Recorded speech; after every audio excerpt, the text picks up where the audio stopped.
বিজেপির সন্দেশখালী অভিযান ঘিরে রণক্ষেত্র টকি বর্তমান উত্তপ্ত। সরকারি সম্পত্তি নষ্টের দায়ে গ্রেপ্তার হলেন দুই বিজেপির হেভিওয়েট কর্মী। ভিডিওটি শেষ পর্যন্ত দেখুন। চ্যানেলে নতুন সাবস্ক্রাইব করুন, পাশে থাকা বোতামটি বাজিয়ে দিন। সন্দেশখালী অভিযান কেন্দ্র করে টকির অশান্তির ঘটনায় গ্রেপ্তার হলেন দুই বিজেপির কর্মী। গ্রেপ্তার ঘটনায় ক্ষুব্ধ বর্তমান বঙ্গ বিজেপি। পুলিশের ভূমিকা নিয়ে প্রশ্ন তুলেছে বিজেপির রাজ্য নেতা।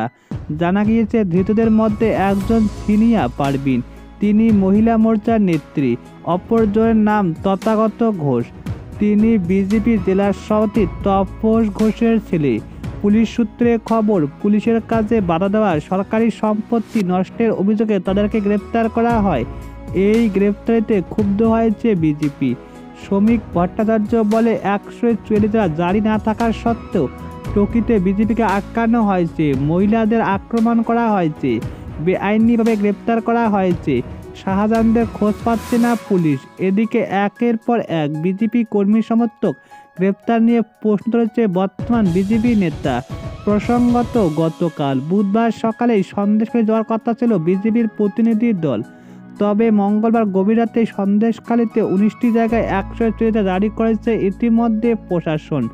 বুধবার সকালে টকির হোটেল থেকে সুকান্ত মজুমদার বিষয়টি জানিয়ে ইতিমধ্যে পুলিশ আধিকারিকরা কর্মসূচি বাতিলের আর্জি জানায়, কিন্তু তা না মানতে রাজি হয়নি বিজেপির নেতারা। এরপর হোটেলের গেটে ইতিমধ্যে মোতায়েন করা হয় পুলিশ। প্রথমে প্রতিমা হাতে হোটেল থেকে বেরোনোর চেষ্টা করে ইন্দ্রনীল খাঁ সহ বিজেপি নেতারা, তাদেরকে বাধা দেয় পুলিশ। শুরু হয় বচসা। পুলিশ ও বিজেপি নেতাকর্মী অশান্তির চরম আকার নেয়। সেখানে ইতিমধ্যে ছিলেন ধৃতরা, এটাই জানা গিয়েছে।